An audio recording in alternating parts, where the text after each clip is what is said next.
മറ്റൊരു വാർത്തയിലേക്ക്. ജാർഖണ്ഡ് മുൻ മുഖ്യമന്ത്രിയും JMM സ്ഥാപക നേതാവുമായ ഷിബു സോറൻ അന്തരിച്ചു. വൃക്ക സംബന്ധമായ രോഗങ്ങളെ തുടർന്ന് ചികിത്സയിലിരിക്കെയാണ് അന്ത്യം. 3 തവണ ജാർഖണ്ഡ് മുഖ്യമന്ത്രിയായ ഷിബു സോറൻ കേന്ദ്രമന്ത്രിയായും സേവനമനുഷ്ഠിച്ചിട്ടുണ്ട്. ഷിബു സോറന്റെ മരണത്തിൽ ജാർഖണ്ഡ് സർക്കാർ 3 ദിവസത്തെ ഔദ്യോഗിക ദുഃഖാചരണം പ്രഖ്യാപിച്ചു.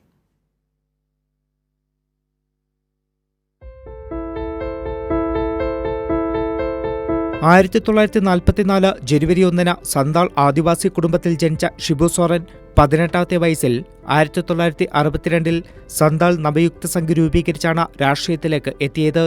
പിന്നീട് 1972 ബീഹാറിൽ നിന്ന് വിഭജിച്ച് മറ്റൊരു സംസ്ഥാനം വേണമെന്ന ആവശ്യമുയർത്തി ജാർഖണ്ഡ് മുക്തി മോർച്ച രൂപീകരിച്ചു.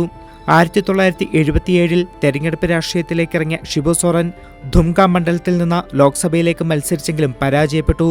4 പതിറ്റാണ്ട് നീണ്ടുനിന്ന രാഷ്ട്രീയ ജീവിതത്തിൽ 8 തവണ ലോക്സഭാംഗവും 3 തവണ ജാർഖണ്ഡ് മുഖ്യമന്ത്രിയുമായ ഷിബു സോറൻ കേന്ദ്ര കൽക്കരി വകുപ്പ് മന്ത്രിയായും സേവനം അനുഷ്ഠിച്ചു.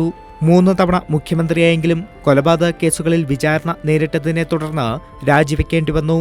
ആദിവാസി മേഖലയിലടക്കം ശക്തമായ സ്വാധീനം ചെലുത്താൻ സാധിച്ച ഷിബു സോറൻ 2019 ലോക്സഭാ തെരഞ്ഞെടുപ്പിൽ പരാജയമറിഞ്ഞു. 2019 BJPയുടെ നളിൻ സോറനോട് 45,000-ലധികം വോട്ടുകൾക്കാണ് പരാജയപ്പെട്ടത്. പിന്നീട് 2020 രാജ്യസഭാ അംഗമായും ഷിബു സോറൻ തെരഞ്ഞെടുക്കപ്പെട്ടു. വൃക്ക സംബന്ധമായ രോഗങ്ങളെ തുടർന്ന് ചികിത്സയിലിരിക്കെയാണ് ഷിബു സോറന്റെ അന്ത്യം. നിലവിൽ ജാർഖണ്ഡ് മുഖ്യമന്ത്രിയായ ഹേമന്ത് സോറനാണ് പിതാവിന്റെ മരണം അറിയിച്ചത്.